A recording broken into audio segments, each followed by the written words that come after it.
Let's talk about Frank Jr. So Frank Jr. was kidnapped. Yeah.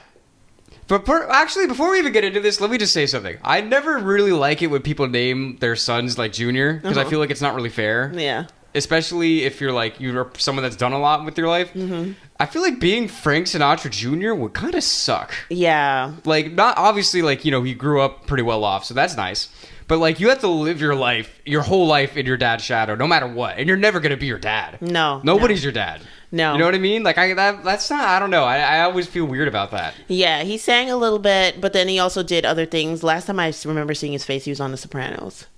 He was in a gambling game at the Sopranos, looking like his dad in his old age, which seemed weird to me because it's like, that means his dad would have been 100. Yeah. If you see Frank Sinatra Jr. Yeah, it's interesting. Yeah, but anyway, he was kidnapped. Yeah. For a ransom of $240,000, which back in the day, it's, I mean, that's a lot now, obviously, but back in the day, it's a lot more. Mm-hmm. I mean, that's probably worth at least $1 million now, right? Yeah.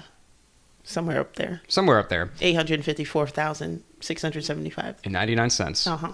But yeah, so they straight up kidnapped his kid because they know Frank Sinatra's got money. Yes.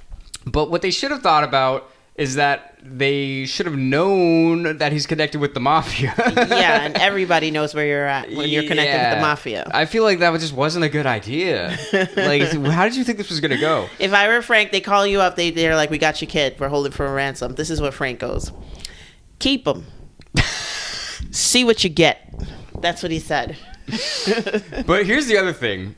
So this all goes back to the mob. Yeah. So at this point, the president is a Mr. John F. Kennedy. Yes. Who was also involved with some of these people. Yeah, and they felt that Frank kind of helped get him in the White House, didn't he? Because he made a whole jingle jangle, high hopes, right? Yeah. And that helped the Teamsters get Kennedy in office because they thought that Kennedy was going to side with them over a couple of things Teamstery. And he might have if it wasn't for his brother Robert, who was very against the mafia. Who was the big old DA at that time. Imagine them arguing, Bobby, I'm trying to get this deal done. And he was like, you keep sticking your nose in our business. Let me do my thing. I know that you appointed me, but let me do my thing. Okay, so, but here's the thing. This is why I'm getting back to that. So he was friends with these mafia people that were also friends with the president. Mm-hmm. So his son gets kidnapped, and he basically reaches out to the president and was like, yo, can you get the FBI on this, like, ASAP?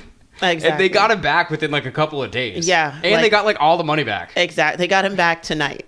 Yeah, it's like, it's funny, like, I don't know. I mean, I guess if you're somebody that's going to kidnap someone, you're probably a little desperate. But I'm just thinking about that. I'm like, how did you think that was going to go well?